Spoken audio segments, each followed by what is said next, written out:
नमस्कार भाई और बहनों, मेरा नाम अलका अरोड़ा है। दिल्ली में रहती हूँ और लक्ष्मी नगर एरिया है हमारा। ठीक है, आप सभी लोगों को मैं कुछ बताना चाहूँगी।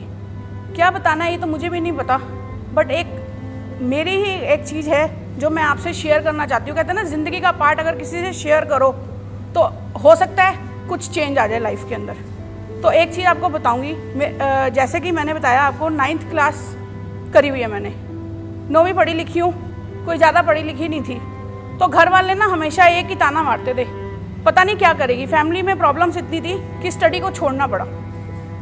तो मम्मी पापा थे, मम्मी मेरे अब नॉर्मल थे और पापा को मेरे कैंसर हो गया था, जिसकी वजह से मुझे स्टडी छोड़नी पड़ी, क्योंकि घर में कोई भाई या बहन नहीं था उनका ध्यान रखने के लिए। तो रिश्तेदारों ने, मेरे कज़न ब्रदर हैं जो कि बहुत ही अच्छे हैं, उन्होंने मेरे को बोला कि पढ़ेगी नहीं तो क्या करेगी, क्योंकि उनके बच्चे पढ़ रहे थे। पढ़ेगी नहीं तो क्या करेगी, पढ़ाई के बिना ज़िंदगी नहीं है। पर मेरे को यही था कि मेरे को अपने मम्मी पापा की सेवा करनी है। तो उन्होंने मेरे से बात करनी बंद कर दी। हर कोई रिश्तेदार मेरे से बात नहीं करता था, यहाँ तक कि अपने पढ़े हुए बच्चों को भी बोलते थे कि इससे दूर रहना, तुम इसके साथ रहोगे तो तुम भी बिगड़ जाओगे। तो मैं कहती थी ठीक है, कोई बात नहीं, दूर हैं तो कोई बात नहीं।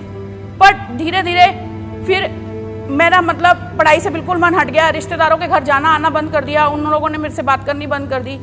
दुख सुख में ही हम लोग सिर्फ मिलते थे। ठीक है, मैं अंदर ही अंदर बहुत कलपती थी कि शायद कहीं ये सच तो नहीं है कि मैं लाइफ में कुछ बन ही नहीं पाऊंगी। फिर शादी हुई, शादी के बाद हस्बैंड का काम बिल्कुल ऐसे था कि दाल रोटी चल जाती थी, वही बहुत था। लेकिन मेरे पापा ने मेरे को 9th क्लास में एक बात बोली थी कि बेटे, मेरा कोई बेटा नहीं है, अगर तू बेटा बने तो ऐसा बनियो कि तेरे ऊपर दुनिया नाश करे, मेहनत कर, जो मर्जी कर, पर किसी के आगे हाथ मत फैलाइयो।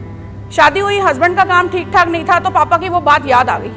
तो यही सोचा कि अगर हस्बैंड को कुछ बोलूंगी, क्योंकि मेरे हस्बैंड बहुत ही अच्छे हैं, शायद लाइफ में किसी का हस्बैंड इतना अच्छा नहीं होगा। मेरे हस्बैंड बहुत अच्छे थे, तो पर मैंने उनका यही सोचा कि अगर ये इतने अच्छे हैं तो मुझे इनका साथ देना चाहिए। पर मैं साथ कैसे देती, क्योंकि मैं पढ़ी लिखी नहीं थी। और अपने भाई बहनों को यही बात याद आई कि पढ़ेगी नहीं तो कोई जॉब नहीं मिलेगी, कुछ भी नहीं होगा तेरे साथ। तो ये सोच के मैंने पार्लर का कोर्स किया, पार्लर का काम शुरू किया।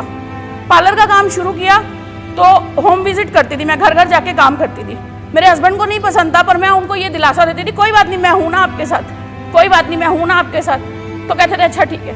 पार्लर का विजिट करती थी तो फेशियल या वैक्सिंग के बाद जैसे हम लोग थक जाते थे तो वो लोग मुझे चाय पिलाते थे। चाय के साथ आप मानेंगे, पार्ले जी तो बहुत दूर की बात है, वो अपने घर की जो बासी मिठाई या कोई बिस्किट होता था वो मेरे को सर्व करते थे। बट मैं अपने घर में किसी को नहीं बताती थी, चुपचाप आ जाती थी कि क्यों ये जिंदगी है, जिंदगी को सर्वाइव हमें ही करना है। अगर घर में बताती तो घर वाले बोलते घर बैठ जा, पर मुझे घर नहीं बैठना था। और मैं इतना कमा लेती थी कि ठीक ठाक था, बट फिर भी मेरे ड्रीम्स पूरे नहीं हो रहे थे, क्योंकि दोनों बच्चे मेरे हो चुके थे। यही सोचती थी कि आज मैं ये पार्लर का काम कर रही हूँ, हस्बैंड का काम अभी भी ठीक नहीं है, 10 साल हो चुके हैं, तो ये कब तक चलेगा। मम्मी पापा थे, वो हेल्प करते थे, बट ये है ना कि सारी जिंदगी माँ बाप साथ नहीं रहते, हमें अपने पैरों पे स्टैंड खुद ही होना है। तो एक दिन हमारे ग्रेट लीडर हैं संजय शर्मा जी और भारती मैम, जो मेरे घर आए और उन्होंने मेरे को मोदी केयर के बारे में बताया। मोदी केयर के बारे में बताया तो मुझे उसके प्रोडक्ट अच्छे लगे, क्योंकि क्या है, साबुन, सरफ, पेस्ट, तेल, अगर इन प्रोडक्ट से हम अपने घर का राशन भी अगर फ्री डाल लेते हैं तो वो भी बहुत बड़ी बात है। लेकिन उससे मैंने ये सोचा कि सामान ही तो दिखा रहे हैं, यूज़ करके देखती हूँ, अच्छा लगेगा तो आगे कर लेंगे। प्रोडक्ट यूज़ किए, प्रोडक्ट की क्वालिटी बहुत अच्छी थी, प्रोडक्ट की रेंज बहुत अच्छी थी। ये सब सोच के मोदी केयर ज्वाइन कर लिया। ज्वाइन करने के बाद फर्स्ट इवेंट अटेंड किया, अर्बन कलर की ट्रेनिंग थी हमारी।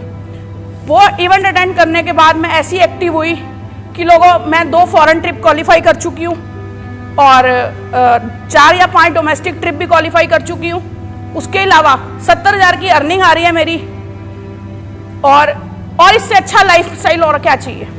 अगर आप ये देखिए, अगर एक 9th क्लास की लड़की जो कि 70 से 80 हज़ार रुपये महीना कमा सकती है, फॉरेन ट्रिप ले सकती है, गाड़ी मेरी आने वाली है, इस साल आ जाएगी। फॉर्च्यूनर गाड़ी लेनी है, क्योंकि मेरी मदर इन लॉ का सपना है गाड़ी ऐसी हो जिसमें मुझे झुकना ना पड़े।